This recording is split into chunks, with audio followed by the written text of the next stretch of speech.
तो इससे पहले वाले लेक्चर में हमने एक्सरसाइज 4.2 से क्वेश्चन नंबर कहाँ तक हो गए थे, 4 तक कंप्लीट हो गए थे।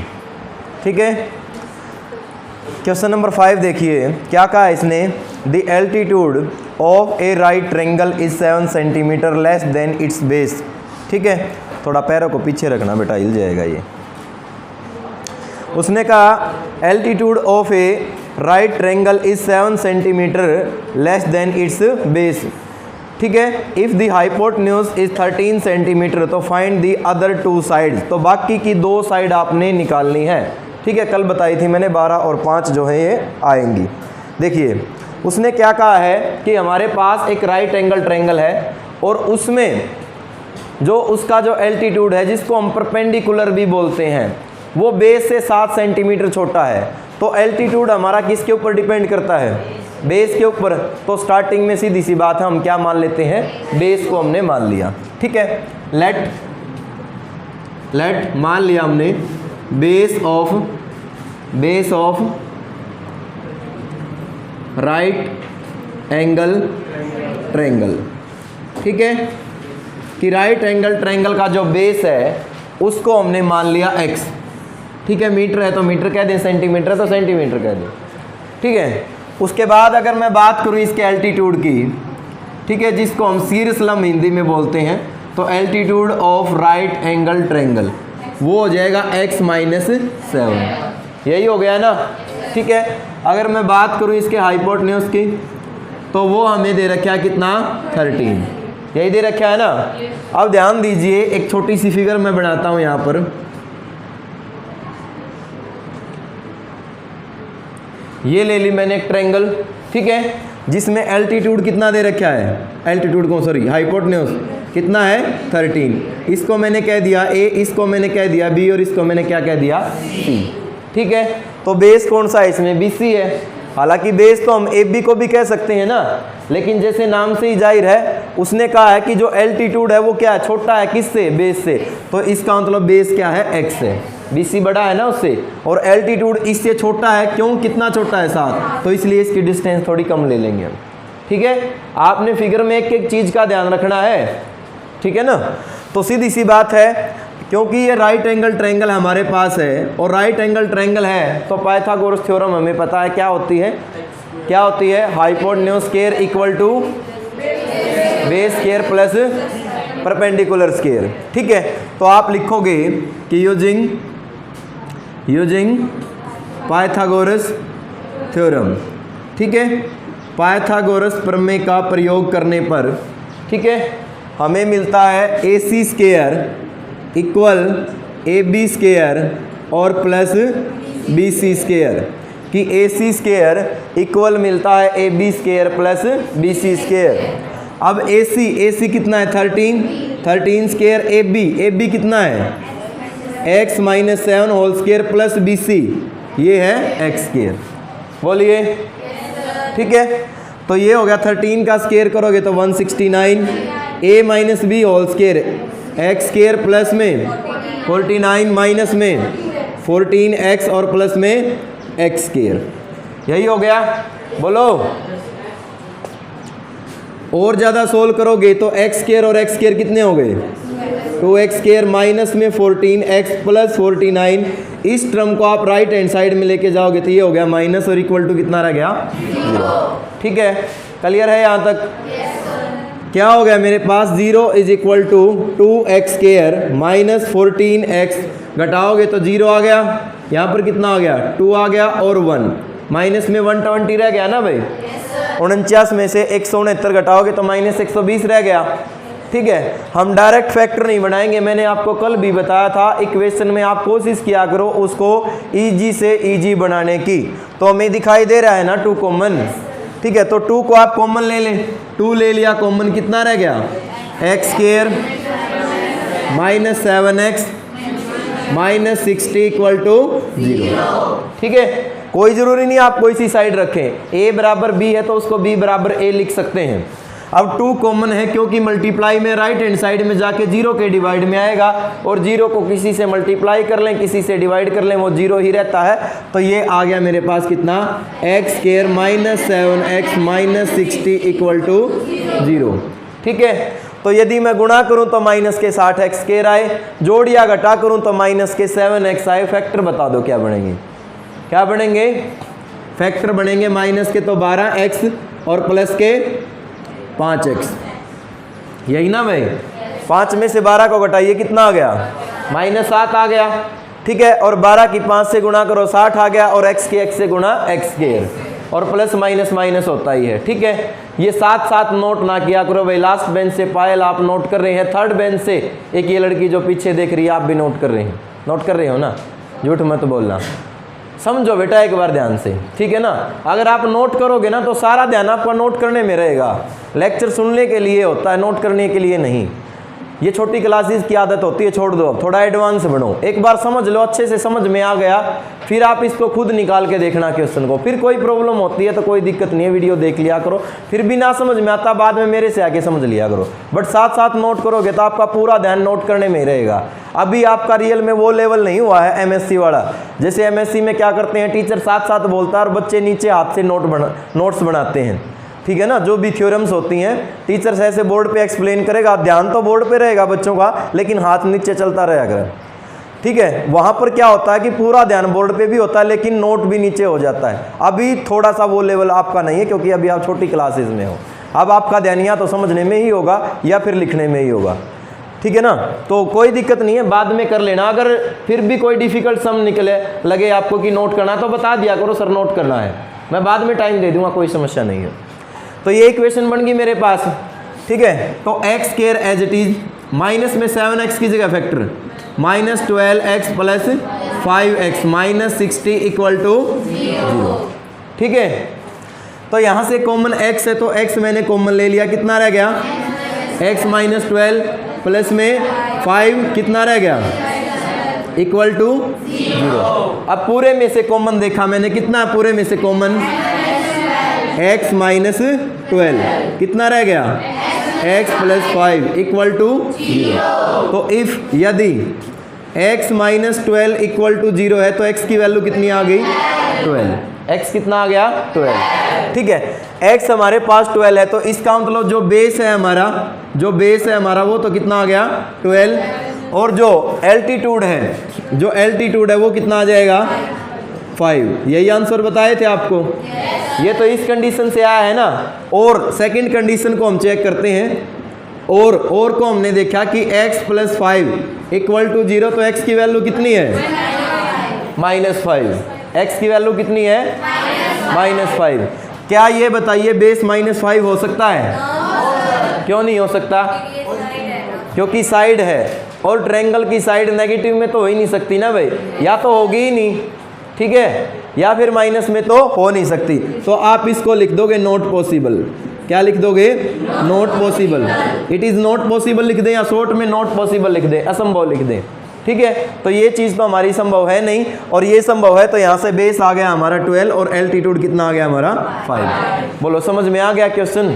बस कुछ भी नहीं था, अपने बेस को मानना है। परपेंडिकुलर x माइनस में आपका 7 हो जाएगा, हाइपोटेन्यूज आपका 13 दे ही रखा है, पाइथागोरस थ्योरम आपने लगानी है, कैलकुलेशन आप करोगे, क्वाड्रेटिक इक्वेशन बनेगी, फैक्टराइजेशन मेथड से उसके फैक्टर निकाल दोगे, केस सोल्व हो जाएगा। बात आ गई समझ में? ठीक है, नेगेटिव वाला केस आपका होगा नहीं क्योंकि ट्रायंगल की साइड आपकी नेगेटिव नहीं हो सकती। ठीक है, वैसे एक ट्रायंगल की साइड की लेंथ क्या हो सकती है? कोई भी बच्चा बता सकता है? एक ट्रायंगल मैं ले रहा हूँ और ट्रायंगल की किसी साइड की लेंथ, ठीक है, क्या हो सकती है? अरे इतना सोचने की क्या जरूरत है बेटा, सिंपल सी बात, कुछ भी हो सके है। 1 2 3 4 5 6 7 ये लॉजिक भरे क्वेश्चन होते हैं जो अक्सर थोड़ा बच्चों को, जब वाइवा होता है ना, मैथ का प्रैक्टिकल होता है, उस टाइम पे थोड़ा जब ये होना कि भाई वाइवा कंप्लीट हो गया और चलो ठीक है भाई, अब बच्चों को थोड़ा बहुत नाम मात्र टेस्ट करते हैं थोड़ा फनी टाइप में, ठीक है, तब हम इस तरीके के क्वेश्चन पूछते हैं। अब बच्चा तो कंफ्यूज होगा ही भाई, वाइवा देने आ रहा है ना, वो तो एकदम नर्वस हो जाएगा, उसके माइंड में तो हजारों क्वेश्चन उठेंगे, कभी वो पाइथागोरस लगाएगा, कभी वो ट्रायंगल का एरिया निकालेगा, कभी कुछ। और सिंपल सी बात है, ट्रायंगल की लेंथ क्या हो सकती है, कुछ भी हो सकता है, और डिपेंड करे ट्रायंगल कितनी बड़ी है कितनी छोटी है, ऐसा ही होगा। ठीक है, वो सिंपल भाषा में कहते नहीं है कि एक गंजा आदमी है और उसके नहर के परली साइड जो है एक नाई की दुकान और बाल कटवाने जाना है, तो कैसे जाएगा भाई, बाल तो है ही नहीं उसके, उसको क्या ज़रूरत है नाई की दुकान की।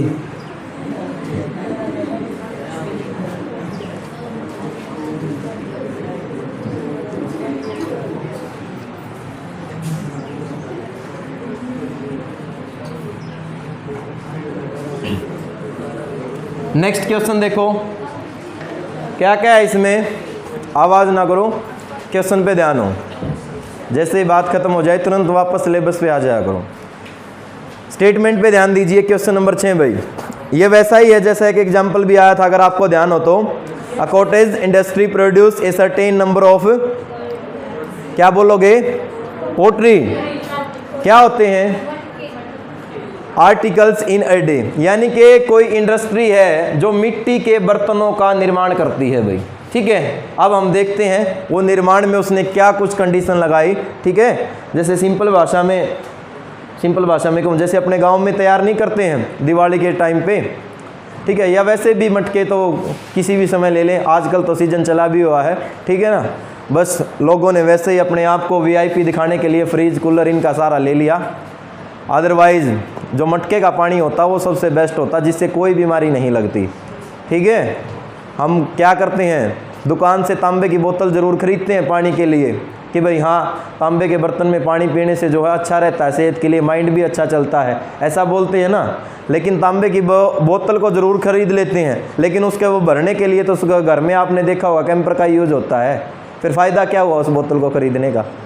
ऐसा ही करते हैं ना, कैंपर लगभग सबके घर में है, वो तो सारा का सारा प्लास्टिक का ही है, जो एक विनाश का कारण है पूरा का पूरा। ठीक है, या फिर आप उसको फ्रिज में से भरते हो, फ्रिज में बोतल किसकी रखी है, प्लास्टिक की रखी हुई है।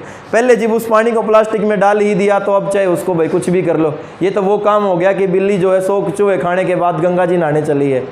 ठीक है भाई, ऐसे थोड़ी ना पाप मिटते हैं। या तो आप पूरा प्रोसीजर ही अपनाएं अच्छे से, भाई मिट्टी का ही आप बिल्कुल गढ़ा लें और उसमें पानी डालें, फिर उसको तांबे के बर्तन में डालें, फिर पिए, फिर तो कुछ हो भी। ऐसे दिखावा करने से कुछ नहीं होता। चलो देखिए, it was observe on a particular day, किसी विशेष दिन यह पाया गया, that the cost of production of each article in rupees, कि जो प्रत्येक प्रोडक्शन था उसकी जो कॉस्ट थी और वो रुपए में दे रखी है, was 3 more than twice the number of article produced on that day. बिल्कुल सेम वैसी स्टेटमेंट है ना। एक दिनों में जो कुल मिट्टी के बर्तनों का निर्माण होता है उनकी जो संख्या होती है, अगर उसको हम 2 से गुणा कर दें और उसमें 3 जोड़ दें तो वो एक आर्टिकल की क्या हो जाएगी, कीमत हो जाएगी। यही बोला है भाई। तो उसने कहा if the total cost of production on that day, और अगर मान लिया उस दिन टोटल कॉस्ट यानी कि 90 रुपये हुई हो, तो find the number of article produced and the cost of each article. तो आपने बताना है कि कितने जो है आर्टिकल प्रोड्यूस किए गए, कितने नग बनाए गए, कितने बर्तन बनाए गए और एक बर्तन की जो है कीमत कितनी थी। ठीक है, तो हम करते क्या है, मान लेते हैं कि एक दिन में जो कुल बर्तन बनाए गए हैं उनकी संख्या हम मान लेते हैं। लेट किया हमने, let the total number of article, भाई आर्टिकल मेड का मतलब बनाना ही होता है ना। ठीक है, इन अ डे, आप मेक भी लिख सकते हैं, मैंने पहले ही बताया था। ये गणित है, इसमें हेल्पिंग वर्ब, ठीक है ना, या प्रीपोजिशन, इनके मार्क्स नहीं कटते हैं। स्पेलिंग भी आपकी थोड़ी बहुत मिस्टेक हो जाए तो मार्क्स नहीं कटेंगे, एक आध वर्ड, ऐसा नहीं है कि मीनिंग ही कुछ और निकाल दो, फिर तो गड़बड़ हो जाएगी। ठीक है ना, अब डे का आप मंथ बना देंगे तो गड़बड़ हो जाएगी ना फिर तो उसकी संख्या हमने मान ली, क्या मान ली, x। उसके बाद कॉस्ट में लिखता हूँ, कॉस्ट ऑफ 1 आर्टिकल, एक आर्टिकल यानी कि एक बर्तन की कीमत। ठीक है, अर्न भी लिख सकते हैं यहाँ पर, URN, उसको ही बर्तन ही बोलते हैं। उसकी कीमत जितने बड़े हैं उसका दोगुना और उससे 3 अधिक। बात समझ में आई भाई। ठीक है, जो टोटल प्रॉफिट हुआ है एक दिन में, टोटल जो इनकम हुई है, टोटल इनकम एक दिन में वो कितनी है, 90 रुपये हुई है। ठीक है, कितनी हुई है, 90 रुपये। ठीक है। हालांकि बहुत सिंपल सी बात लग रही होगी, क्योंकि आज के दिन में तो 90 रुपये की कोई कीमत ही नहीं है ना भाई। एक आदमी मिट्टी के बर्तन बनाता है और पूरे दिन में सिर्फ वो 90 रुपये कमाता है, तो सोच के देखो उसकी मेहनत भी है और क्या क्या उसमें लगा होगा वो सारी की सारी चीज़ें। तो 90 रुपये में तो कुछ भी नहीं आता। लेकिन ये क्वेश्चन है सिर्फ आपको समझाने के लिए है, जब आप हायर क्लासेस में जाओगे तो इनको बड़े लेवल पे भी सोल्व करोगे। तो ध्यान दीजिए, बर्तन बने हैं हमारे पास x, एक की कीमत है कितनी 2x + 3। तो सीधी सी बात है, एक की कीमत को यदि मैं कुल से मल्टीप्लाई कर दूं तो मेरे पास कितना आ गया 90। ये बात समझ में आई है या नहीं आई है? ठीक है, यूं तो नहीं लगा होगा ना सर कैसे लिख दिया मल्टीप्लाई में। ठीक है, कल भी एग्जाम्पल बताया था, अगर एक कापी का मूल्य 5 या 10 का निकालना हो तो दोनों की गुणा करते हैं, 50 तब आएगा। तो गुणा कीजिए, इनकी कितना हो गया 2x² + 3x - 90 = 0। कुछ कॉमन है? कोई कॉमन नहीं है। ठीक है, तो गुणा करें तो कितना हो गया माइनस में 180, x², जोड़ या घटा करें तो 3x। टुकड़े बता दो बेटा, और टुकड़े मेरे ख्याल से शायद 12 और 15 होंगे। गुणा करके देखना भाई, श्योर तो नहीं हूँ मैं इस चीज़ से। x² 12 × 5 = 60 हो गया, 6 12 और 6 18। ठीक है, लाग गया ना तुक्का। ठीक है, तो 12 और 15 होंगे। जब आपकी भी प्रैक्टिस हो जाएगी ना क्वेश्चनों के, ऐसे ही तुक्के लगेंगे फिर। तो ध्यान दीजिए, 2x² एज इट इज, और 3x को आप लिख सकते हैं 15x और माइनस में 12x - 90 = 0। पहले दो में से कॉमन बताइए क्या है? क्या है पहले दो में से कॉमन?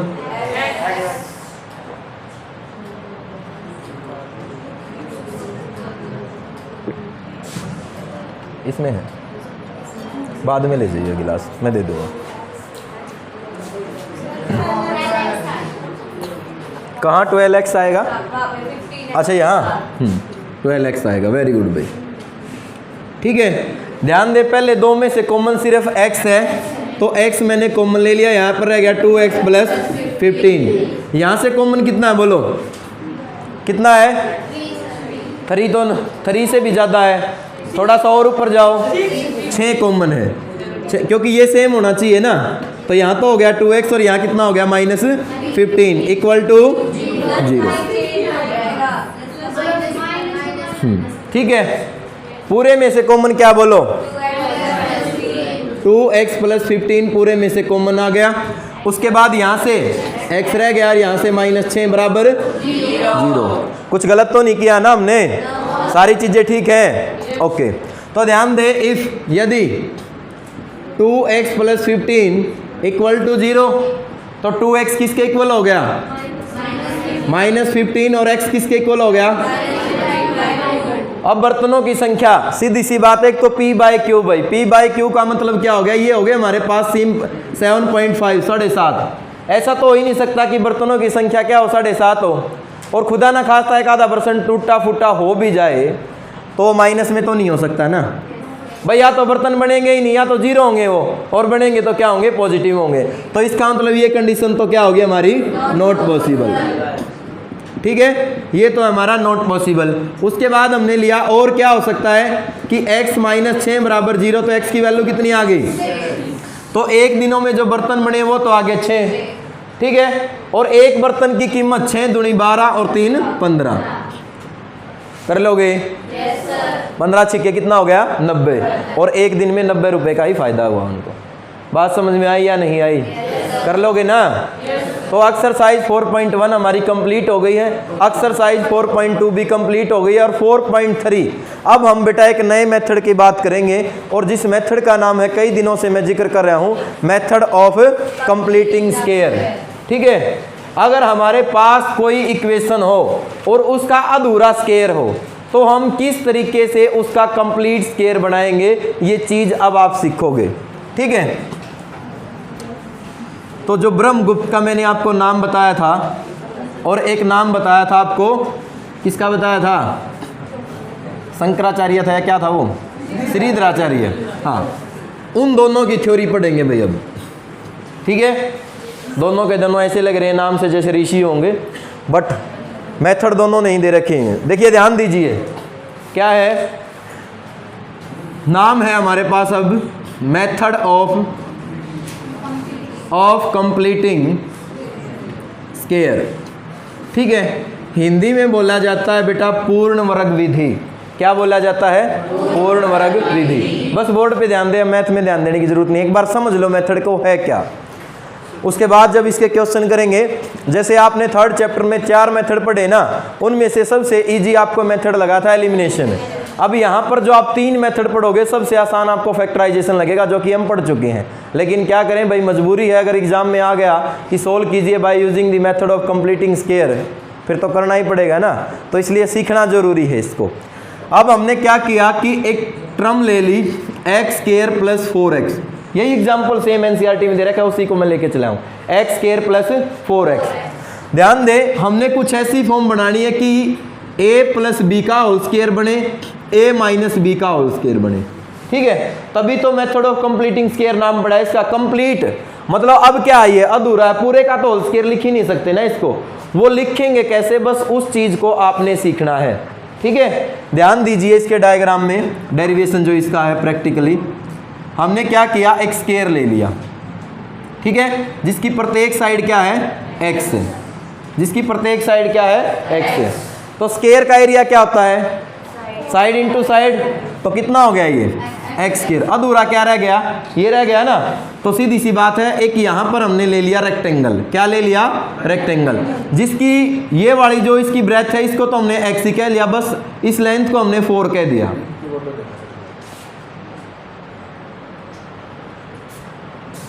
देख लो किस्मत में होगा तो मिल जाएगी। देखो इसको हमने क्या ले लिया, 4, तो ये भी कितना हो गया 4, और ये कितना है x। ये बात समझ में आई आपको, ठीक है। तो इसका एरिया कितना हो जाएगा ये बताओ, लंबाई गुणा चौड़ाई, क्योंकि रेक्टेंगल है, इसका साइड इंटू साइड होता है, तो एक्स स्क्वायर इसका लंबाई गुणा चौड़ाई, तो ये हो गया 4x। अब ध्यान दो, क्योंकि मेरे पास ये स्क्वायर और ये है, टोटल स्टेटमेंट तो ये बीच में मैंने क्या लगा दिया, प्लस लगा दिया, तो हो क्या गया है, तो ये अब भी वही एक्स स्क्वायर प्लस 4x ही है ना, एक्स स्क्वायर प्लस 4x ही है। अब मैंने क्या किया, इन दोनों को कर दिया कंबाइन कर दिया, तो क्या हो गया, थोड़ा अलग से ही दिखाई देगा, कोई दिक्कत वाली बात नहीं है। ये स्क्वायर तो एज इट इज, और इसको मैंने यहाँ पर जोड़ दिया, तो इसकी लेंथ में तो कोई फर्क नहीं पड़ा, ये तो x ही अब भी हमारे पास x ही है ना अब तो। लेकिन जो ये वाली चीज है, ये वाली लेंथ है, इसमें तो फर्क पड़ गया ना, कितनी होगी टोटल 4x, x ये थी और 4 ये थी, तो बेटा x प्लस 4 बोलो कितनी होगी, x प्लस 4। तो लंबाई तो x जमा 4, चौड़ाई x, एरिया कैसे निकलेगा, x इंटू एक्स प्लस 4, कितना हो गया एक्स स्क्वायर प्लस 4x। अब भी यही है, कोई फर्क नहीं पड़ा है, कोई फर्क नहीं पड़ा है ना। अब ध्यान दीजिए, अब हमने क्या किया, थोड़ा सा और इसको चेंज किया, और क्या चेंज किया अब की बार, ये जो हमारे पास 4 थी ना, जो यहाँ पर 4 थी, इसको फिर 2 हिस्सों में तोड़ लिया। किन हिस्सों में तोड़ लिया, 2 हिस्सों में तोड़ लिया। मतलब ये तो x, ये 2, ये भी 2, ये x ही है, इसमें कोई फर्क नहीं है, बट ये x है, ये 2 है और ये 2 है, ठीक है। लेकिन अब भी मैं इसका एरिया निकालूं तो कितना है, x multiply x plus 2 plus 2, कितना हो गया x into X plus 4। Area तो अब भी वही है, यहां तक कोई दिक्कत नहीं है ना आपको, बोलो भाई, ठीक है। अब हमने किया क्या, अगले केस में ध्यान से समझना, अगले केस में हमने क्या किया, जो पहले वाला स्क्वायर हमारा चलता रहा वो तो एज इट इज, वो तो क्या है हमारा एज इट इज। जो ये हमारी साइड है, ये जो साइड है, इसको हमने, जो यहाँ पर ये साइड दिखाई दे रही है ना, इसको तो यहीं पर रहने दो, इस वाली साइड को हमने कहाँ रख दिया, एक तो यहाँ पर एज इट इज है यूं की यूं, लेकिन जो ये साइड है ना, ये वाली साइड, इसको मैं यहाँ नीचे रख देता हूँ। कहाँ रख दिया मैंने, नीचे रख दिया, बोलो क्लियर है ये बात। मतलब ये वाला हिस्सा तो, जो ये वाला है, इसको मैं स्टार कह देता हूँ, ये तो एज इट इज, ठीक है, इसको मैं ये स्टार कह देता हूँ, ये यहाँ पर है एज इट इज, ठीक है। और जो ये जिस पर मैंने डबल क्रॉस लगाया वो कहाँ पर आ गया, नीचे आ गया। यहाँ तक बताओ कोई प्रॉब्लम है या नहीं है। अब भी इसका एरिया निकालोगे तो एज इट इज वो का वही है, निकाल के देखो, ये x था और ये कितना है प्लस में, ये कितना है 2 है, x प्लस 2 हो गया, ठीक है। और सीधी सी बात है, ये भी कितना हो गया हमारा x प्लस 2। अब भी अगर आप इसका एरिया निकाल के देखोगे तो वही निकलेगा। एक बार इसका एरिया निकाल लें, प्लस में इसका एरिया ऐड कर दें, ठीक है, वही एरिया हमारा निकलेगा। लेकिन अब इसके पीछे रीजन क्या है, अब ये स्क्वायर जो यहाँ पर दिखाई दे रहा है ना, इसमें कुछ थोड़ा सा डिफरेंस है। क्या डिफरेंस है कि इसका जो ये वाला हिस्सा है, ये वाला कंप्लीट हो जाए तो ये एक परफेक्ट स्क्वायर बन जाएगा। ये कैसे परफेक्ट बनेगा? अगर इतने हिस्से में मैं जरा सा ये टुकड़ा क्या कर दूं, इसमें जोड़ दूं, और ये टुकड़ा है कितना, ये लेंथ कितनी है इसकी 2, ये कितना है 2, ये कितना है 2, और ये भी कितना है 2। अगर ये इसमें जोड़ दें तो हमारा काम हो जाएगा। अब क्योंकि इसमें डायरेक्ट तो जोड़ नहीं सकते हम, गणित ये कहता है कि कुछ जब आप जोड़ते हैं तो उतना ही क्या करते हैं, उसमें से घटाते भी हैं। यही करते हैं ना, जितना आपने जोड़ दिया है उतना ही उसमें से क्या करना है, घटाना भी है। तो अब ध्यान दीजिए, जो यहाँ पर मेरे पास बात आई है निकल के, वो क्या आई है कि x तो था ही है, ये 2 हो गया। लेंथ कितनी होगी टोटल यहाँ से यहाँ तक बताना, x प्लस 2 होगी, ठीक है। और ये भी दूरी कितनी होगी बताना एक बार, x प्लस में 2। अब मैं इसका एरिया निकालूं तो क्या हो जाएगा बताना, a मल्टीप्लाई a कितना हो गया, x प्लस 2 का होल स्क्वायर। यही हो गया या नहीं हो गया, समझ में आया या नहीं आया, x प्लस 2 का होल स्क्वायर। अब ध्यान दो, यहां पर था खाली x का स्क्वायर, मैंने क्या बना दिया, x प्लस 2 का होल स्क्वायर। ये कितना है माइनस में 2 इंटू 2 कितना है, इसका एरिया 4, तो इस 4 को यहां लिख देंगे। बात तो वही है ना सारी की सारी, बोलो ठीक है। इसी को बोलते हैं बेटा मेथड ऑफ कंप्लीटिंग स्क्वायर। अब यहां से निष्कर्ष क्या निकलता है, किस सॉल्यूशन पे हम पहुंचते हैं, क्वेश्चन कैसे सोल्व करेंगे। निष्कर्ष ये निकला है कि x स्क्वायर, उसका सबसे पहले कोफिशिएंट को आपने देखना है कि 1 होना चाहिए, 1 बनाना है, अगर नहीं है तो उसके बाद आपने देखना है x के कोफिशिएंट को, जो कि कितना है 4। तो 4 हमारा यहाँ पे आया था, फिर हमने यहाँ पे रखा, फिर उसको 2 हिस्सों में डिवाइड किया। इसका मतलब जो x का कोफिशिएंट है उसका हमने क्या करना है, हाफ करना है। क्या करना है, उसका हाफ करना है। उसका हाफ किया है, आधा कर दिया ना उसका आधा कितना आया है, उसका आधा आया है बेटा 2। कितना आया है 2। उस 2 का स्क्वायर, ये उस 2 का स्क्वायर ही तो है ये, इसको हमने घटा भी दिया और इसको हमने यहां पर क्या कर दिया है, जोड़ भी दिया है। तो कंडीशन क्या बनी है हमारे पास कि एक्स स्क्वायर प्लस में 4x, जो 2 का स्क्वायर हमने जोड़ा है उसको तो हम लिखेंगे यहां, और जो 2 का स्क्वायर हमने घटाया उसको लिखेंगे यहां। फॉर्मूला बन गया a square plus b square plus 2ab, that is x plus 2 का होल स्क्वायर और माइनस में 4। इस तरीके से हम क्या करेंगे, क्वेश्चनों को सोल्व करेंगे।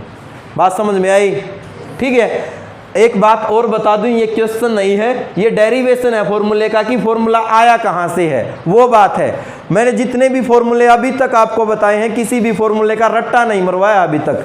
अभी तक आप कर क्या रहे थे 9th क्लास में, एक फॉर्मूला आया, हीरोन्स फॉर्मूला है, √s minus a s minus b s minus c, बस याद कर लिया और क्वेश्चन सोल्व कर लिए और हिसाब किताब खत्म कर दिया। ये कोई मैथ पढ़ना नहीं होता बच्चों, ठीक है ना।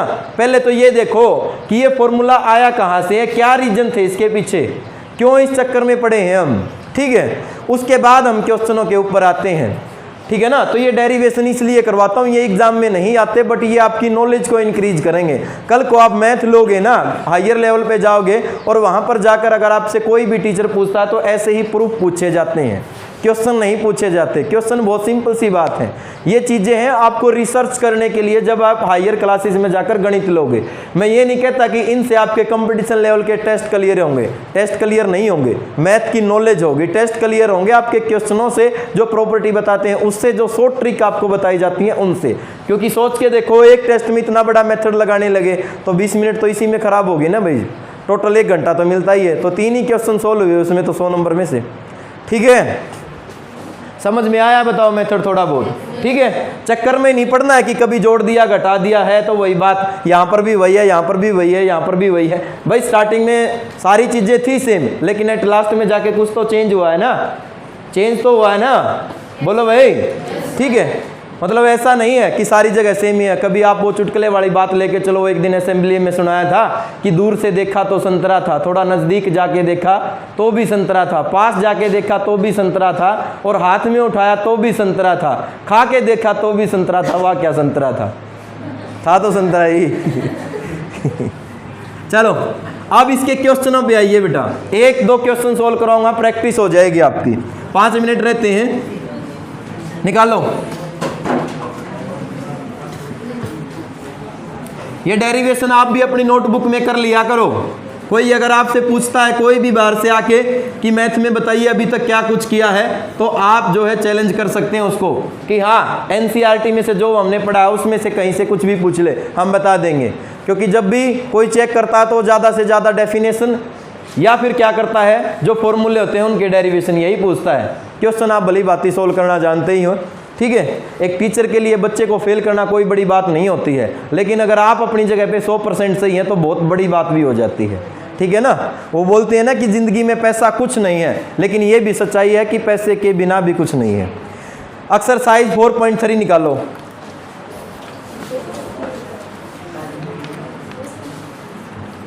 तो एक्सरसाइज जो 4.3 है, देखिए क्या क्या है उसने।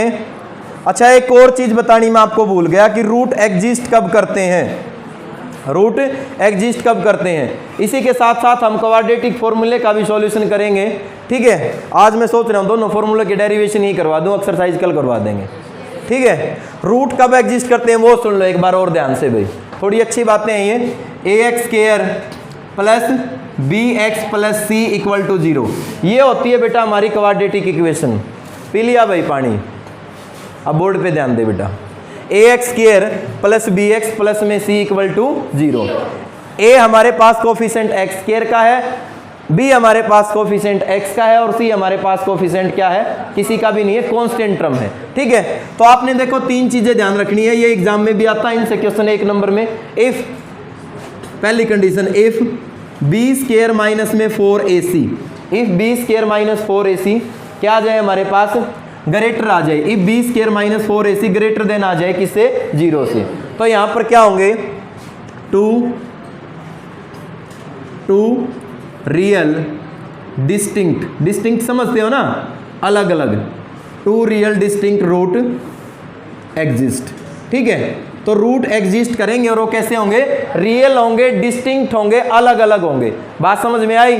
उसके बाद सेकंड बात भाई आपकी, if b² minus 4ac equal आ जाए 0, इफ b² माइनस 4ac किसके इक्वल आ जाए, 0 के इक्वल आ जाए, तो देन क्या होगा, two real equal root, two equal real root लिख सकते हैं यार, two real equal roots exist. ठीक है, रूट तो निकलेंगे, रियल होंगे दोनों के दोनों, बट क्या होंगे, इक्वल होंगे, एक जैसी वैल्यू आएगी। पहला 1 है तो दूसरा भी 1, पहला 10 है तो दूसरा भी 10 आएगा। तीसरी बात, इफ यदि b² माइनस 4ac छोटा आ जाए 0 से, तो इसका मतलब क्या होगा, no real root, no real roots exist. ठीक है, बच्चे क्या बोलते हैं इस केस में कि सर रूट एग्जिस्ट नहीं करेंगे, लेकिन उस रूट का नाम नहीं बताते। ठीक है ना, क्या है वो, ठीक है, तो वो क्या है, रियल, मतलब रियल रूट एग्जिस्ट नहीं करेंगे। रूट तो एग्जिस्ट करेंगे, वो कौन से होंगे, वो होंगे कॉम्प्लेक्स, जो आप +1 क्लास में पढ़ोगे, लेकिन रियल रूट नहीं होंगे। अगर रियल रूट नहीं होते तो आप क्वेश्चन को वहीं पे छोड़ दोगे। इन दोनों कंडीशन में क्या करोगे, सोल्व करोगे। बात समझ में आई आपको। ठीक है, तो ये कंडीशन है हमारे पास कौन सी, जब रूट हमारे एग्जिस्ट करते हो तब। ठीक है, याद रह जाएगी। उसके बाद आता है बेटा हमारा क्वाड्रेटिक फॉर्मूला। क्या आता है, क्वाड्रेटिक फॉर्मूला। ठीक है, थर्ड मेथड है हमारा भाई, अगर हमने किसी क्वाड्रेटिक इक्वेशन के रूट निकालने हैं तो इसको बोलते हैं हम क्वाड्रेटिक फॉर्मूला। हिंदी में बोला जाता है बेटा द्विघाती सूत्र।